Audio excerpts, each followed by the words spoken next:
vraiment de faire en sorte que l'écosystème soit vraiment au cœur de la stratégie de croissance.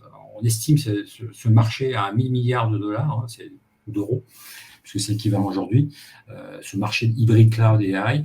Et on pense qu'avec cet écosystème, notre écosystème, l'écosystème qu'on va accueillir, l'écosystème avec lequel on travaille depuis de nombreux mois, de nombreuses années, on va pouvoir effectivement apporter des solutions intéressantes, gagnantes pour nos clients. Et donc, pour faire en sorte qu'effectivement les entreprises qui travaillent avec nous aient une collaboration qui soit profitable, il faut leur apporter une lecture simple et transparente de ce programme. Donc, ce qu'on a fait déjà, c'est de faire en sorte d'avoir un alignement entre les différents programmes qui peuvent exister entre l'infrastructure, c'est-à-dire les serveurs et le stockage, et puis le software ou le cloud. Donc, on a fait un alignement sur l'ensemble de ces programmes. La deuxième chose, c'est de faire en sorte d'avoir une structure de partenariat qui soit aussi extrêmement prédictible. C'est-à-dire qu'en fait, chaque partenaire qui était auparavant partenaire d'IBM ou qui deviendra partenaire très bientôt, je l'espère, sache exactement comment devenir partenaire Gold ou partenaire Platinum. Et en fonction, donc, effectivement, de ces différents niveaux de partenariat, un accès à différents bénéfices, à incentives, notamment des bénéfices pour créer de la demande, créer des opportunités supplémentaires auprès des clients ou des événements, et bien entendu des incentives pour créer de la profitabilité pour l'entreprise et éventuellement la réinvestir en termes de formation. Ce qui est intéressant, c'est qu'il y a vraiment une transparence et une prédictibilité, une grande lisibilité sur ces différents niveaux de structure, puisque chaque niveau correspond à un nombre de formations, un nombre d'individus formés, techniquement et commercialement, on appelle ça des badges.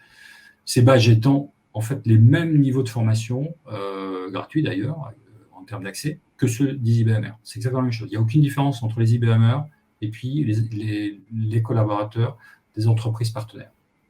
Et un niveau de chiffre d'affaires. Donc, en fonction de ces deux paramètres, donc nombre d'individus formés commercialement et techniquement, et le niveau de chiffre d'affaires qui est réalisé avec IBM, on a accès à ce niveau. Donc, ça, c'est la première chose. Deuxième chose, c'est aussi la lisibilité de la structure des rémunérations, en fait, dans la collaboration avec IBM, puisque cette structure, elle est décidée d'avance, entre guillemets, vous la connaissez d'avance, et elle a différents paramètres. Donc, parmi les paramètres, il y a bien entendu l'incentive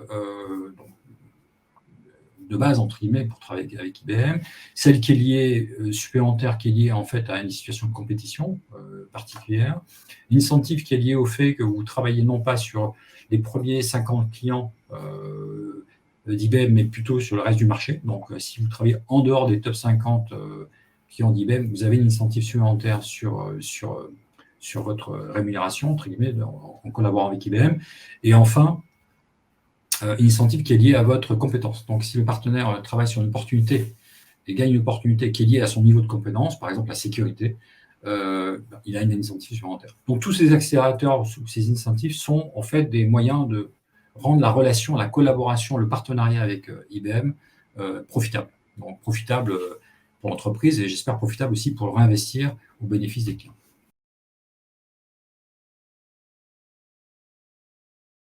Bien entendu, les grands distributeurs comme Telesinex, Arrow et Pedab, qui travaillent avec IBM aujourd'hui, ont pour rôle de recruter des partenaires, et c'est leur rôle, et ça se passe très bien, donc c'est vraiment ce qu'ils font.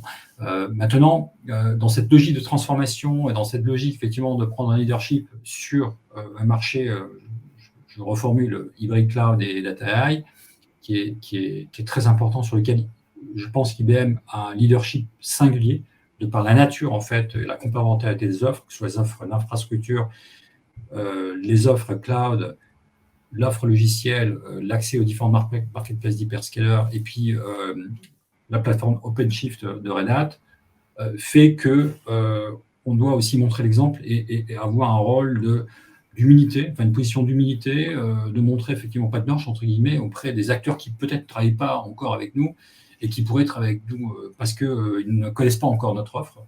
Donc, on a décidé d'investir sur une équipe particulière de recruteurs et de recruteuses, donc qui a déjà recruté une cinquantaine de partenaires, dont certains fameux noms, notamment en France, et on a pour ambition d'en recruter encore une bonne trentaine cette année. Voilà. Donc, l'idée, c'est pas forcément de recruter tout le monde, et puis tout le monde n'est pas intéressé de travailler avec IBM, mais en tout cas de faire en sorte de s'assurer d'une bonne rencontre une bonne rencontre émotionnelle et intelligente, de manière à ce qu'on puisse effectivement, finalement, avoir une combinaison intéressante auprès des clients français.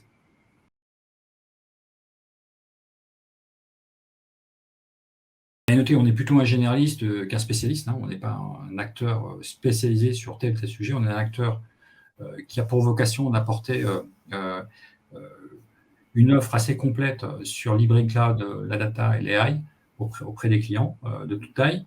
Et pour autant, la sécurité est un composant important. Et si on veut effectivement pouvoir valoriser l'offre sécurité d'IBM, il faut qu'on puisse travailler avec des partenaires donc, qui ont la capacité de la valoriser, apporter la partie donc soit sous forme de SOC, donc de services auprès des entreprises, soit simplement la capacité à déployer nos solutions logicielles. Et aujourd'hui, c'est peut-être un focus sur lequel on doit encore persévérer. Donc, c'est un sujet sur lequel on va investir particulièrement cette année de manière à recruter de nouveaux partenaires dans ce domaine.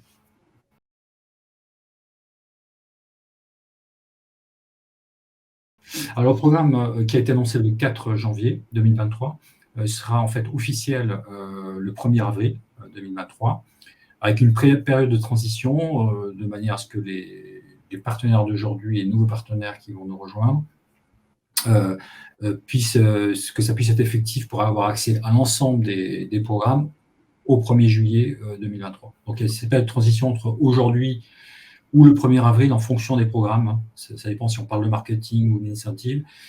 Et le 1er juillet où là, effectivement, les choses sont effectives.